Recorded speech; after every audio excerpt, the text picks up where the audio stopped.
Good evening. We're back tonight on the Lore Masters channel to get another episode of Arlo in Tokyo Ghoul. And we left him with thinking that he was discovering that he was a ghoul. But now he's had a sleep and woke up the next morning, and he thinks maybe it was all just a nightmare.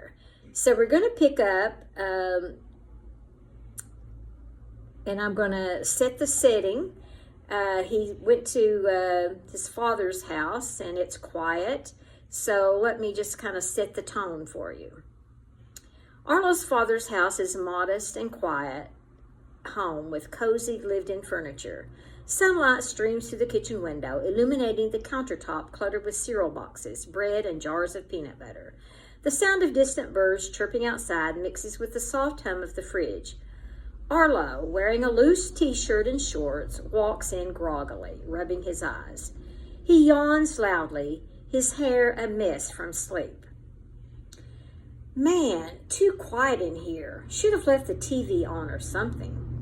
He scratches his head, making his way to the fridge.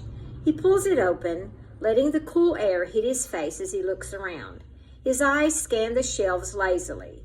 Milk, eggs, some leftovers in foil. He grumbles as he reaches for a carton of milk. Milk and cereal it is. I'll keep it simple.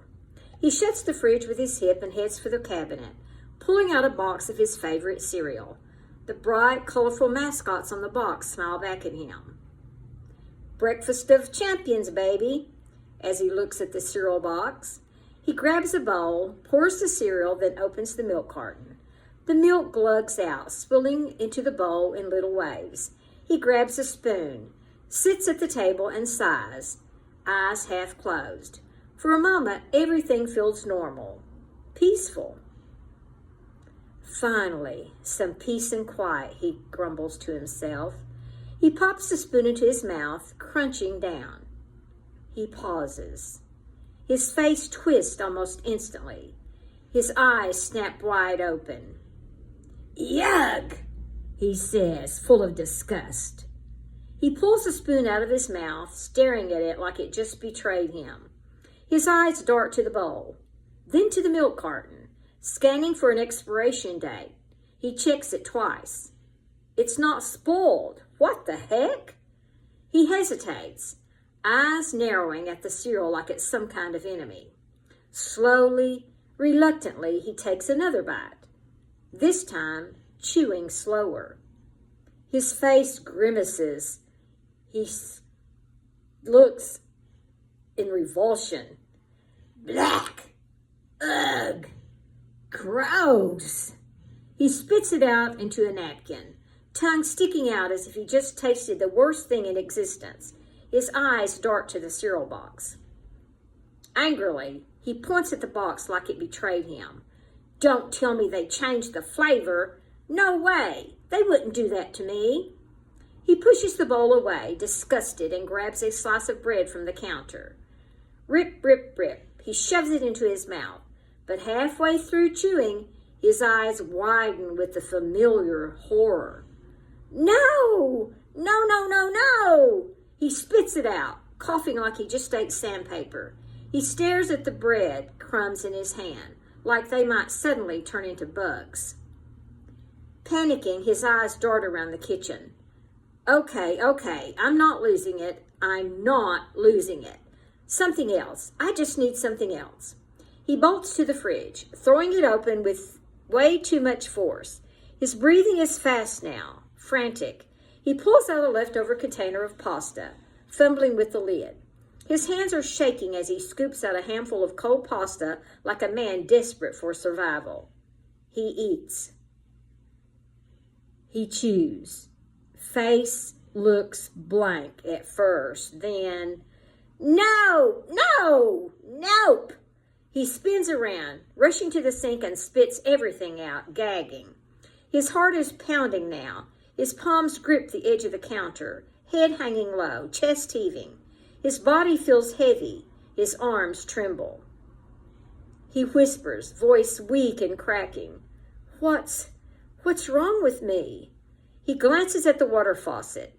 Desperation flashes in his eyes. He cups his hands under the stream of water, splashing it on his face. He drinks it greedily, gulping it down like it might wash away whatever's happening.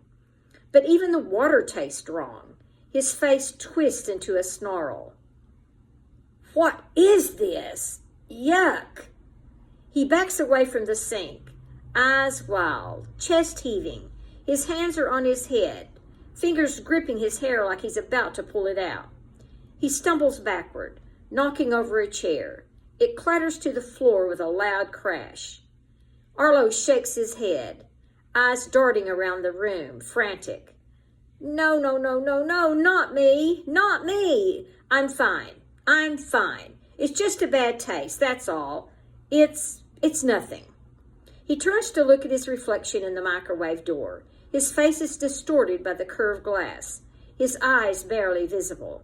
But as he takes a step forward, his heart stops. He freezes and whispers hoarsely, No. The reflection stares back at him, eyes faintly glowing red. It's not just his imagination this time. He sees it. His pupils narrow into sharp, beast-like slits. Predator eyes. Ghoul eyes. His stomach twists with nausea, but this time it's not from the food. He whispers, his voice hollow and brittle. No, please, no. He takes a slow step back, his back pressing against the kitchen wall. His breathing is sharp, ragged. His fingers tap against the wall behind him as he trembles. The hunger hits. Suddenly, violently, and all at once. It's like a deep, gnawing hole opens up in his chest, clawing its way up his throat. His eyes squeeze shut, his whole body locking up. His stomach growls, but it's not the kind of hunger he's ever known. It's deeper, primal, a hunger that bites back. His eyes snap open. He's panting like a wild animal, teeth bared, eyes darting around like he's hunting for something. Anything, but nothing in this kitchen will satisfy it. He clutches his chest, gasping like he's in pain. Stop! Stop! He slides down the wall, curling up on the floor, hands gripping his head as he rocks back and forth. His breathing is shallow and rapid. Arlo whispers, desperate like a child begging for help. Please, please, no. Please, no. I'm not like them. I'm not like them. But he knows. Deep down, he knows. His body doesn't want bread or milk or pasta. It wants something else. And his voice, barely audible, chokes with tears. I'm not a monster. I'm not a monster. I'm not a monster. But his stomach growls again, loud, violent, like a beast demanding to be fed. His mouth waters. His tongue moves over his teeth and he feels something sharp where his canines used to be. He stops breathing. His eyes slowly, painfully shift down to his hands. His fingers tremble, curling inward slowly. He stares at them, hyper-aware of every twitch, every muscle movement. His nails look sharper than usual. No, they are sharper. His eyes squeeze shut, tears streaming down his face. He whispers, with his voice cracking, Somebody, help me, please. But the house is quiet, empty. No one's coming. And in the silence, only the sound of his own heartbeat echoes in his ears, steady, relentless, like a ticking clock counting down to something he can't stop. The hunger growls again. This time, it sounds like a roar. Well, that's our episode for tonight. Hope you liked it. Arlo gets all my sympathy, that's for sure. I hope you enjoyed it and that you'll tune in again next episode, and that you'll like and subscribe and pass it on to your friends and ask them to like and subscribe. The Lore Master would appreciate it. He loves doing these stories for you. And we'll catch you later. Bye.